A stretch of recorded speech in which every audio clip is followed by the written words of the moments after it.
রাতের পর রাত, মধ্যরাতের পর আমি জানালার ধারে বন গড়ে তুলি, যাতে আমার স্বপ্ন থেকে অমরত্বে ক্ষুধার্ত পাখিদের স্মৃতি উড়ে না যায়। আমার ভালো লাগে বিশ্বাস করতে যে একজন ফেরেশতার অপেক্ষায় আমি এলম গাছের বা কাঁচের মতো ঝিলমিল পাতার রূপা স্বপ্ন দেখি না। না দেখি শব্দের জ্বলে ওঠা আগুন, যা চিৎকারে রূপ নিয়ে আমার মুখের উপর ঢেলে দেয় গল্প। গৌরবহীনভাবে গাঁথা, মুকুটে বসানো অপ্রকাশিত রত্নের মতো বালুঘড়ির ভেতর কালো বালুর সুতো কাঁদতে শুরু করে।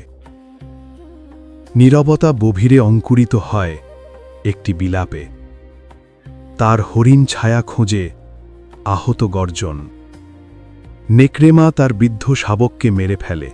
আমি কপালে জোনাকি বসাই আলো জ্বালাতে, দেয়ালের ওপারে হারিয়ে যাওয়া বনের আত্মাকে। বনের কণ্ঠস্বরগুলো ক্রমশ সংকুচিত হয়, শেষ পর্যন্ত সম্পূর্ণ মিলিয়ে যায় মায়ের আলিঙ্গনে।